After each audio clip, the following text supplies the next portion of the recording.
Praise the lord. ఈరోజు మీకోసం జవము గల దేవుని మాట యెషయా గ్రంథము 9వ అధ్యాయం 6వ వచనము. ఎలయనగా మనకు శిశువు పుట్టెను, మనకు కుమారుడు అనుగ్రహింపబడెను, ఆయన భుజము మీద రాజ్యభారముండును. ఆశ్చర్యకరుడు, ఆలోచనకర్త, బలవంతుడైన దేవుడు, నిత్యుడగు తండ్రి, సమాధానకర్త యొక్క అధిపతి అని అతనికి పేరు పెట్టబడెను.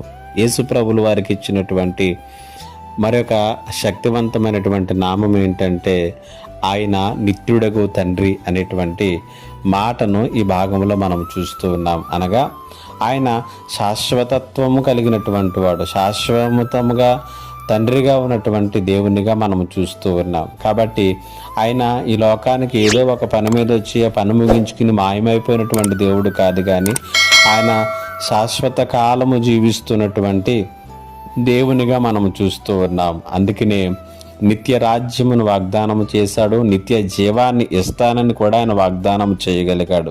కాబట్టి ఆయన మన మధ్యలోనికి వచ్చినటువంటిది కూడా మనతో పాటుగా ఎల్లకాలము ఉండటానికి. అందుకని యోహాను సువార్తికుడు రాస్తాడు, యోహాను సువార్త 1:14 మనం చూసినట్లయితే ఆయన కృపా సత్య సంపూర్ణుడిగా మన మధ్యలో నివసించేను అనేటువంటి మాట చూస్తూ ఉన్నాం. కాబట్టి మన మధ్యలో శాశ్వత కాలంగా నివసించడానికి వచ్చాడు. కాబట్టి ఆయన మరణించి వెళ్ళిపోతున్నప్పుడు కూడా యుగ సమాప్తి వరకు నేను సదాకాలము మీతో కూడా ఉంటానని వాగ్దానం చేశాడు. ఈ మాట ఎప్పుడు కూడా జ్ఞాపకం చేసుకో.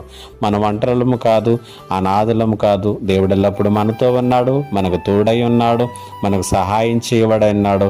ఆయన నిత్యుడగు తండ్రి, ఎల్లప్పుడూ జీవించేటటువంటి వాడు. అలాంటి గొప్ప దేవునితో నిత్యము జీవించేటటువంటి జీవితము కొరకు ఈ లోకములో సిద్ధపడతాం. దేవుడి మాటల చేత మిమ్మల్ని బలపరచునుగాక. ఆమేన్. ప్రార్థన. మా గొప్ప దేవుడు అయిన తండ్రి, నీకు వందనాలు. ఈ మాటల చేత ప్రతి ఒక్కరిని కూడా బలపరచమని, నీ నిత్య రాజ్యములో నీతో పాటుగా శాశ్వత కాలము జీవించేటటువంటి జీవితము కొరకు మమ్ములను సిద్ధపరచమని యేసు నామమున అడుగుచున్నాను తండ్రి. ఆమేన్. ఇంకా ఎవరైనా మా ఛానల్ని సబ్స్క్రైబ్ చేసుకోకపోతే సబ్స్క్రైబ్ చేసుకోనండి, లైక్ చేయండి, షేర్ చేయండి. దేవుడు మిమ్మల్ని దీవించునుగాక. ఆమేన్.